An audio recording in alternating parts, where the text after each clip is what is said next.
Hello વિદ્યાર્થી મિત્રો, આજે આપણે ધોરણ 12માં વિષય એસપીસીસી એમાં પ્રકરણ નંબર 5 કંપનીના સંચાલકો એ પ્રકરણનો આપણે અભ્યાસ કરવાનો છે.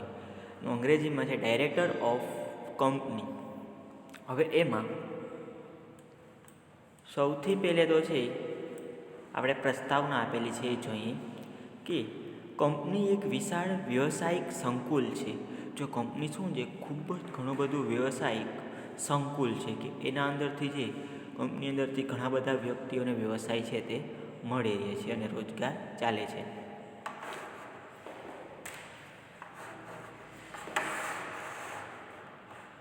કંપનીનો જન્મ કંપની ધારાની જોગવાઈઓ અન્વયે થાય છે કે એની જે જોગવાઈઓ હોય એને આધારિત છે કંપનીનો જન્મ થાય છે. એટલા માટે તેનું વ્યક્તિત્વ કૃત્રિમ છે. જો એનું વ્યક્તિત્વ કેવું હોય છે તો કે કૃત્રિમ હોય છે. તે પોતાની મેળે કામ કરી શકતી નથી. એ કોઈ પણ કંપની હોય એ પોતાની મેળે કામ ન કરી શકે. એટલે તેની અંદર જે ડાયરેક્ટર, મેનેજિંગ ડાયરેક્ટર, સેક્રેટરી, સંચાલકો બધા વ્યક્તિઓને રાખવા પડે છે. કંપની વ્યવસ્થા સ્વરૂપમાં માલિકો, શેરધારકોની સંખ્યા વિશાળ હોય છે.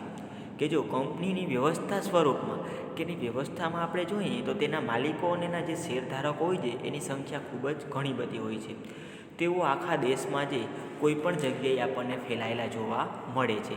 શા માટે? તો કે એ કંપની હોય એના જે વ્યક્તિ જે કંપનીના શેર ધરાવતા હોય તો એ તેના માલિકો છે તે ગણાય છે. એટલે આખા દેશમાં ઘણી બધી જગ્યાએ ફેલાયેલા જોવા મળે છે. શેર ફેરબદલી ઉપર કોઈ નિયંત્રણ ન હોવાને કારણે તેમાં સતત ફેરફાર થતા રહે છે. કે જ્યારે તમે કંપનીના શેર લીધા અને એની ફેરબદલી ઉપર છે કોઈ પણ પ્રકારનું નિયંત્રણ હોતું નથી, જેના કારણે થઈ અને તેમાં સતત છે એ ફેરફાર થતો હોય છે. કંપનીનું કદ વિશાળ હોય છે. કંપનીનું કદ કેવું હોય છે? ખૂબ જ ઘણું બધું વિશાળ હોય છે. વર્તમાન સમયમાં પરિપ્રેક્ષ્યમાં આંતરરાષ્ટ્રીય ધારાધોરણોનું પાલન, ગુણવત્તાયુક્ત વસ્તુઓનું ઉત્પાદન તથા વધતી જતી હરીફાઈના કારણે વિશિષ્ટ સંચાલકીય કુનેની જરૂરિયાત ઊભી થાય છે. કે અત્યારે હાલના સમયમાં આપણે જોઈએ તો ઘણી બધી વસ્તુઓ, ગુણવત્તાયુક્ત વસ્તુઓનું ઉત્પાદન થવું, વધતી જતી હરીફાઈ છે, વિશિષ્ટ સંચાલકીય કુનેની જરૂરિયાત ઊભી થાય છે. કે આ બધી વસ્તુઓ માટે થઈ અને સંચાલક છે એની આપણને જરૂરિયાત ઊભી થાય છે. કંપની સ્વરૂપના પ્રત્યક્ષ રીતે માલિકો દ્વારા કંપની સંચાલન શક્ય બનતું નથી. કે માત્ર ખાલી જો કંપનીના માલિકો જ હોય તો તેના દ્વારા જ તેનું સંચાલન છે એ શક્ય બનતું નથી. આથી કંપનીનો વહીવટ કરવા પ્રતિનિધિઓ નિયુક્ત કરવામાં આવે છે. કે જે પણ કાંઈ કંપની છે એનો વહીવટ કરવા માટે થઈ અને તેના પ્રતિનિધિઓ છે એની નિમણૂક કરવામાં આવે છે. કંપનીનું કામકાજ આ પ્રતિનિધિઓના સમૂહ મારફતે થાય છે. કે એના જે પણ કંઈ સમૂહ આવેલા હોય પ્રતિનિધિઓના, એના સમૂહ દ્વારા એ કંપનીનું કામ જે તે થાય છે, જેને સંચાલક મંડળ તરીકે ઓળખવામાં આવે છે. કે આખું જે પ્રતિનિધિઓનો સમૂહ છે એને સંચાલક મંડળ તરીકે ઓળખાય છે. યોગ્ય રીતે વહીવટ કરવા માટે કંપની ધારાની કેટલીક જોગવાઈઓનું પાલન કરવું પડે છે. કે ખૂબ જ સારી રીતે વહીવટ કરવો હોય તો કંપની ધારાની જે પણ કાંઈ જોગવાઈઓ છે એનું પાલન કરવું પડે છે. કંપની અસ્તિત્વમાં આવ્યા બાદ 30 દિવસમાં સંચાલક મંડળની પ્રથમ સભા યોજવી જોઈએ. કે સંચાલક મંડળ છે એની પહેલી સભા છે તરત જ 30 દિવસની અંદર યોજવી જોઈએ. દરેક વર્ષમાં બોર્ડની ઓછામાં ઓછી 4 સભાઓ યોજવી જોઈએ. કે આખા વર્ષ દરમિયાન છે એની જે પણ કાંઈ બોર્ડની મિટિંગ હોય તે 4 સભાઓ ગોઠવી જોઈએ.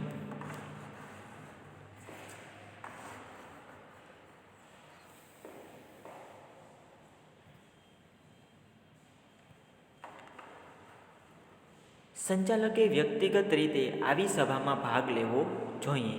કે જે પણ કાંઈ સંચાલક હોય તેને સભામાં ભાગ લેવો જોઈએ.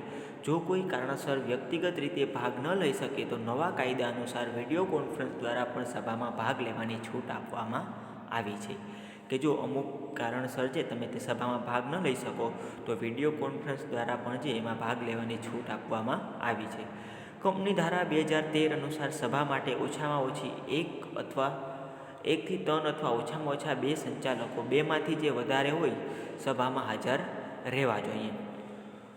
જો 1 થી 3 જે 2માંથી જે વધારે હોય તે હાજર રહેવા જોઈએ. નવા કંપની ધારા મુજબ કંપનીમાં ઓછામાં ઓછું એક ડાયરેક્ટર પાછલા વર્ષમાં ભારતમાં ઓછામાં ઓછા 180 દિવસ માટે વસવાટ કરેલા હોવા જોઈએ. કે જે પણ કાંઈ સંચાલક છે એ ઓછામાં ઓછો ભારતમાં કેટલો તો કે 6 મહિના એટલે કે 180 દિવસ છે ભારતમાં વસવાટ કરેલો હોવો જોઈએ. તેવા જ વ્યક્તિને જે એ ડાયરેક્ટર તરીકે નિમી શકાય. કોઈ પણ સંસ્થાના અસ્તિત્વ માટે 2 તત્વો અગત્યના છે. એક તો માલિકી અને બીજું સંચાલન. જો કોઈ પણ સંસ્થા હોય એનું અસ્તિત્વ જાળવી રાખવા માટે 2 વસ્તુ ખૂબ જ આવશ્યક છે. શું? તો કે એક તો તેના માલિક હોય તે માલિકી અને ત્યાર પછી તેનું સંચાલન કરવામાં આવે તે સંચાલન. કંપની સ્વરૂપમાં ઇક્વિટી શેરમાં રોકાણ કરનારાઓ માલિક છે. કે જો કોઈ પણ કંપની હોય એના જે ઇક્વિટી શેર હોય તેમાં કોઈ પણ બહારના વ્યક્તિ રોકાણ કરે તો તે પણ તેમના માલિક ગણાય છે. જે પોતે રોકાણ કરેલ રકમનું જોખમ ઉઠાવે છે, એટલે કે તેમને જે રકમ રોકેલી છે તેના ઉપર તે જોખમ ઉઠાવે છે. કંપનીનું સંચાલન કરતાં ઉદ્ભવતા પરિણામ નફો કે નુકસાન માલિકીને ફાળે જાય છે. કે તેમાંથી પછી નફો કે નુકસાન જે પણ કાંઈ ઉદ્ભવે તે માલિકીના ફાળે જાય છે. કંપનીનું સારું સંચાલન નામ, પ્રતિષ્ઠા અને નફા તરફ લઈ જાય છે, જ્યારે અણધર વહીવટ ખોટને આમંત્રણ આપે છે. કે જો કોઈ પણ સારી કંપની હોય, પ્રતિષ્ઠા ધરાવતી હોય તો એ સારો નફો કરી જાય છે, અને કોઈ પણ કંપની એવી હોય એનો વહીવટ સારું ન હોય તો એ ખોટને પણ આમંત્રણ આપી શકે છે. તેથી વર્તમાન સમયમાં ઘણી બધી કંપનીઓમાં સંચાલકો જે તે કંપનીમાં શેર ધારણ સ્વરૂપે માલિકી ધરાવે છે. એ ઘણા બધા વ્યક્તિઓ છે એ ઘણી બધી કંપનીઓમાં જે તેના શેર ધારણ કરી અને તેની માલિકી ધરાવે છે, અને યોગ્ય સંચાલકીય નીતિ તથા કાબેલિયતભરી વહીવટી કુશળતાથી કંપનીને સફળતાની ટોચ ઉપર પહોંચાડે છે. એ ખૂબ જ સારા એવા કામ કરી અને કંપનીને આગળ સફળતાની ટોચ સાઈડ પહોંચાડે છે. ભારતમાં કંપની સ્વરૂપમાં સંચાલનમાં જુદા જુદા સમયે ફેરફાર થતા રહ્યા છે. એ કંપની સ્વરૂપના સંચાલનમાં જુદા જુદા સમયે ઘણા બધા ફેરફારો થતા જોવા મળે છે. વર્તમાન કંપની ધારા પ્રમાણે સંચાલક મંડળ દ્વારા જ કંપનીનું સંચાલન થાય છે.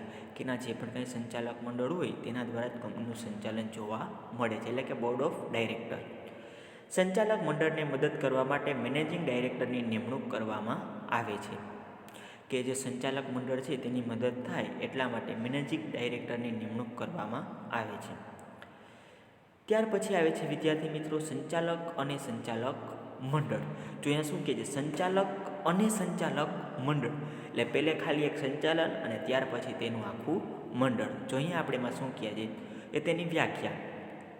કંપની ધારા અનુસાર સંચાલક એટલે કંપનીના સંચાલક મંડળમાં નિમાયેલ સંચાલક. એ કંપની ધારા મુજબ સંચાલક એટલે શું? તો કે સંચાલક એટલે કંપનીના સંચાલક મંડળમાં જે વ્યક્તિની નિમણૂક થઈ હોય એટલે એ વ્યક્તિ સંચાલક. તદુપરાંત સંચાલકની વ્યાખ્યા જુદા જુદા લેખકોએ અલગ રીતે પણ આપી છે. જોઈએ આપણે કે સંચાલક એટલે એવી વ્યક્તિ કે જે કંપનીમાં સમગ્ર સંચાલન, દોરવણી અને અંકુશ માટે વ્યાપક નીતિઓનું ઘડતર કરે. તો અહીંયા શું કહે છે કે સંચાલક છે એટલે એવી વ્યક્તિ કે સમગ્ર કંપનીનું સંચાલન કરે, દોરવણી કરે, અંકુશ કરે અને આ બધી જ વ્યાપક નીતિઓનું જે ઘડતર કરે એ વ્યક્તિ એટલે સંચાલક. ત્યાર પછી સંચાલક એક એવી વ્યક્તિ છે કે જે આવેદનપત્ર અને નિયમનપત્રને આધીન રહી નીતિ અને વ્યૂહરચનાના ઘડતર દ્વારા કંપનીનું સંપૂર્ણ સંચાલન કરે છે. તો સંચાલક કેવી વ્યક્તિ છે કે આવેદનપત્ર અને નિયમનપત્રમાં જે પણ કાંઈ વ્યૂહરચનાઓ ઘડવામાં આવેલી હોય તેને ધ્યાનમાં લઈ અને સંપૂર્ણ સંચાલન કરે એટલે વ્યક્તિ સંચાલક. અહીં ખાસ બાબત નોંધવી કે સંચાલકો સંયુક્ત રીતે કંપનીનું સંચાલન કરે છે. કે જો સંચાલક જે શું કરે છે? સંયુક્ત રીતે કંપનીનું સંચાલન કરે છે, જેને સંચાલક મંડળ તરીકે ઓળખવામાં આવે છે. કે બધા જ વ્યક્તિ જેને સંચાલક મંડળ તરીકે ઓળખવામાં આવે છે. કંપનીનું સંચાલન કરવા સંચાલક મંડળને સર્વોચ્ચ સત્તા છે. કે સૌથી મોટી સત્તા જે કંપનીનું સંચાલન કરવા માટે સંચાલક મંડળને. કંપની રૂપી શરીરમાં સંચાલક મંડળ મગજનું કાર્ય કરે છે. કે આખું જે કંપની રૂપી શરીર કહેવાય એમાં મગજનું કાર્ય જે એ સંચાલક મંડળ છે તે કરે છે. ત્યાર પછી આવે છે સંચાલકોનો કાનૂની દરજ્જો. જો સંચાલકોનો કાનૂની દરજ્જો એટલે કે કંપની સ્વરૂપના સંચાલનનું સ્થાન ખૂબ જ મહત્ત્વનું છે. તો આપણે જોયું બરાબર, જુદા જુદા સમયે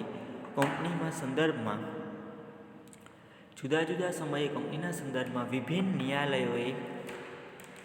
ન્યાયાલયોએ આપેલ ચુકાદાઓને આધારે સંચાલકોનો કંપની સાથેનો સંબંધ કાનૂની દરજ્જો નીચે પ્રમાણે જણાવી શકાય. કે એનો ઘણો બધો કાનૂની દરજ્જો પણ છે, એ આપણે નીચે પ્રમાણે આપેલ છે તે જોઈએ. પહેલું છે સંચાલક પ્રતિનિધિ તરીકે, કે સંચાલકો શેરધારકોના પ્રતિનિધિ છે, તેઓને ચૂંટી કાઢવામાં આવે છે. સંચાલકો શું છે? તો કે શેરધારકોના પ્રતિનિધિ, અને તેને ચૂંટી કાઢવામાં આવે છે. તેમની સેવા બદલ તેમને મહેનતાણું છે એ પણ આપવામાં આવે છે, પરંતુ તેઓ કંપનીના પગારદાર કર્મચારીઓ નથી. જો એને મહેનતાણું તો આપવામાં આવે છે, પણ એ કર્મચારી છે એ કંપનીના પગારદાર કર્મચારી નથી, કારણ કે કંપનીનું સંચાલન શેરધારકો દ્વારા ચૂંટાયેલા પ્રતિનિધિઓ દ્વારા થાય છે. કે એનું સંચાલન જે શેરધારકો હોય એના દ્વારા ચૂંટવામાં આવેલા પ્રતિનિધિઓ દ્વારા થાય છે. સંચાલકો કંપનીના આવેદનપત્રમાં જણાવેલી સત્તાની મર્યાદામાં રહીને કાર્ય કરે છે. કે એના આવેદનપત્રમાં જે પણ કાંઈ મર્યાદાઓ રહેલી હોય એને ધ્યાનમાં લઈને પોતાનું કાર્ય કરે છે. સત્તા બહારના કાર્યો માટે સંચાલક વ્યક્તિગત રીતે જવાબદાર ઠરે છે. જો સત્તા બહારના કાર્ય કરશે તો એ વ્યક્તિગત રીતે જવાબદાર ઠરે છે. સંચાલક વહીવટી ભાગીદાર તરીકે, એટલે કે શેરધારકો કંપનીના માલિકો છે, તેઓ પોતાનામાંથી પ્રતિનિધિ ચૂંટી કાઢે છે જે સંચાલક તરીકે કાર્ય કરે છે. આમ સંચાલકોનો દરજ્જો વહીવટી ભાગીદાર રૂપનો હોય છે અને માલિકીની હેસિયતથી શેર વેચણી, શેર પરત હપ્તા મંગાવવા વગેરે પ્રકારના સામૂહિક નિર્ણયો લેવાના હોય છે, છતાં તેમને ભાગીદાર ન કહી શકાય. જો આવા કાર્ય તો કરે છે છતાં પણ તેમને ભાગીદાર કહી શકાતા નથી. શા માટે? તો કે ભાગીદારોમાં એક ભાગીદારનું કાર્ય બીજા ભાગીદારને જવાબદાર બને છે, પરંતુ સંચાલક પોતાના કાર્યો દ્વારા અન્ય સંચાલકોને જવાબદાર બનાવી શકે નહીં. જો ભાગીદારમાં શું હોય તો કે એકની જવાબદારી છે બીજો નિભાવી શકે, એટલે ભાગીદાર કહેવાય. પણ અહીંયા સંચાલક મંડળમાં એકની જવાબદારી છે બીજો સંચાલક નિભાવી શકતો નથી, એટલે ભાગીદાર બની શકતા નથી. બીજું, ભાગીદારો વચ્ચેનો સંબંધ કાયમી સ્વરૂપનો છે, જ્યારે સંચાલકોને વારાફરતી નિવૃત્ત થવું પડે છે. જો ભાગીદારમાં શું હોય તો કે બંનેનો સંબંધ કાયમી સ્વરૂપનો હોય, જ્યારે સંચાલકમાં તો કે બંનેને વારાફરતી નિવૃત્ત થવું પડે છે. ત્યાર પછી આવે છે કે સંચાલક ટ્રસ્ટી તરીકે. કંપનીના શેરધારકો દ્વારા સંચાલકોને ચૂંટી કાઢવામાં આવે ત્યારે તેને કંપનીની મિલકતો અને ભંડોળનો વહીવટ સોંપવામાં આવે છે. કે જ્યારે સંચાલકો ચૂંટાય ત્યારે એને બધો જ વહીવટ છે મિલકતોનો અને ભંડોળનો આપવામાં આવે છે. અને સંચાલક મંડળના એક ટ્રસ્ટી તેનો વહીવટ કરે છે. એક ટ્રસ્ટીની નિમણૂક કરવામાં આવે અને તે તેનો સંપૂર્ણ વહીવટ કરે. એટલે કે કંપનીનું હિત જળવાય તે રીતે સંચાલક મિલકતોનો વહીવટ છે તે કરે છે. કે જે પણ કંઈ કંપની છે એનું હિત જળવાઈ રહે તેવો વહીવટ કરવામાં આવે છે. આવા પ્રકારનો વહીવટ કરતી વખતે સંચાલક અંગત લાભ કે નફો કરી શકે નહીં. કે જો આવા વહીવટમાં જે સંચાલક અંગત લાભ અથવા તો નફો જે કરી શકતો નથી.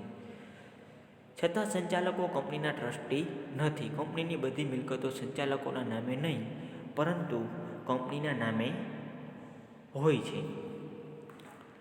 એટલે કે કંપનીના નામે જ બધી મિલકતો હોય છે, સંચાલકોના નામે હોતી નથી. જ્યારે ટ્રસ્ટની મિલકતો ટ્રસ્ટી પોતાના નામે ધારણ કરે છે તથા પોતાના નામથી અદાલતમાં દાવો કરી શકે છે. જ્યારે સંચાલક અદાલતમાં કાર્યવાહી કરે છે ત્યારે તે પોતાના નામે નથી કરી શકતો, પરંતુ કંપનીના નામે કરવામાં આવે છે. એ કોઈ પણ સંચાલક છે અદાલતમાં દાવો છે એ પોતાના નામે ન કરી શકે, પણ કંપનીના નામે છે એ પોતાનો દાવો છે તે કરી શકે. ત્યાર પછી આવે છે સંચાલક કર્મચારી તરીકે.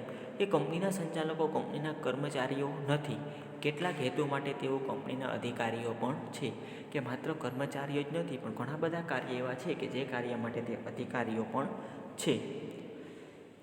ઉપરોક્ત બાબતો પરથી સ્પષ્ટ થાય છે કે કંપનીના ડાયરેક્ટરની કાનૂની સ્થિતિ નક્કી કરવાનું કામ સહેલું નથી. કે જે પણ કાંઈ કંપનીના ડાયરેક્ટર છે એની કાનૂની સ્થિતિ છે એ નક્કી કરવું સહેલું નથી. કેટલાક હેતુઓ માટે તેઓ કંપનીના અધિકારો છે પણ તેનો કંપનીમાં પગારદાર કર્મચારી નથી. કે અધિકાર છે એને પણ કંપનીના કર્મચારી પગારદાર નથી. કેટલાક અંશે તેઓ કંપનીના પ્રતિનિધિ એજન્ટ તરીકે સ્થાન ધરાવે છે, તો કેટલાક અંશે કંપનીના ટ્રસ્ટીના લક્ષણો પણ ધરાવે છે. આમ તેઓ 4 સ્વરૂપની લાક્ષણિકતા ધરાવતા વિશ્વસનીય સ્થિતિ ધરાવે છે કે બધા જ લક્ષણો જે તેમની અંદર ભેગા જોવા મળે છે. તો વિદ્યાર્થી મિત્રો, અહીંયા આપણો આજનો ટોપિક છે પૂર્ણ થાય છે.